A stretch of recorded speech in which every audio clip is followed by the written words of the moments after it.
हो मोरे राजा सोने के खरौआ पहिरे, राजा दशरथ हो चुटुरूपू तूरे बोलै हो चुटुरूपू तूर बोलाई हो। मोरी बहिनी चला गाए माली फूलवारिया हो मलिनिया जय फूलवारी हो मलिनिया जय फूलवारी।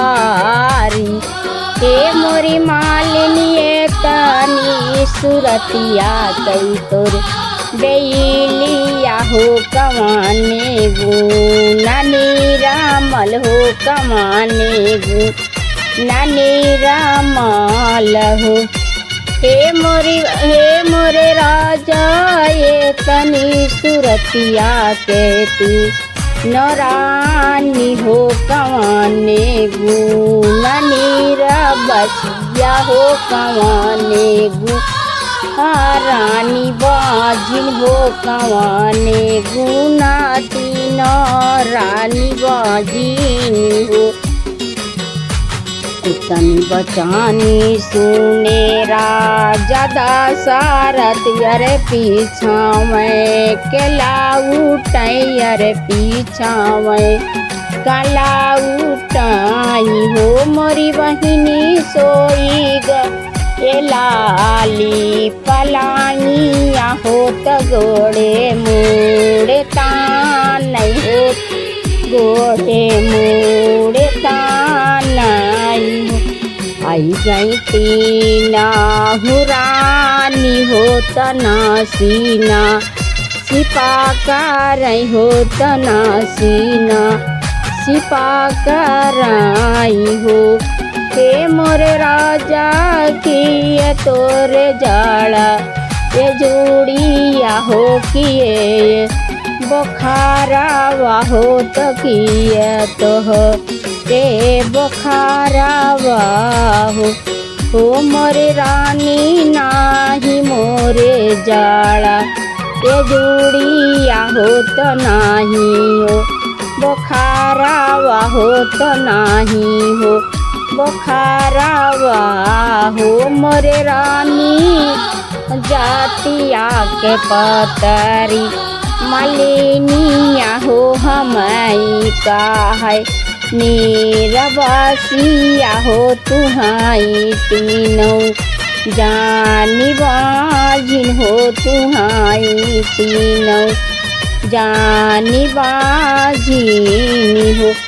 हो मोरे राजा मालिनी के बोलिया सुहामन हो गराबती नौ जानी बाटी हो गराबती नौ जानी बाटी हो।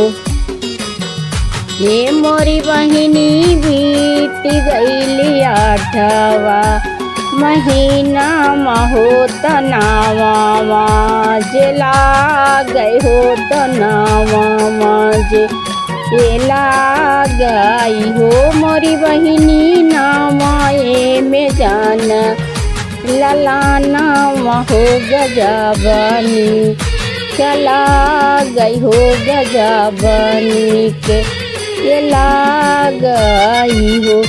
हे मोरी बहिनी रानी हे मोरी बहिनी सुमित्रा के जान में हलाची मन हो कैकेयी के भरत शत्रुघ्न अरे भरत शत्रुघ्न हो।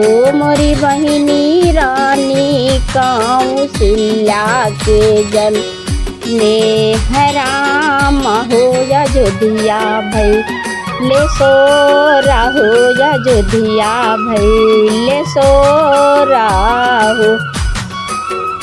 राजा लुटावैया न धान सोना वायर राजा लुटावैया न धान ये सोना बहुत रानी तीनों मोतिया होत रानी तीनों जानी मोतिया होत राजा के चर ललाना भैया रे राजा दशरथ चारे चर ललाना भाई हो मोरी बहिनी पूरे नगर में सोरा भय राजा के चारे ललाना जन्मे राजा के चारे ये ललाना जन्मे ना।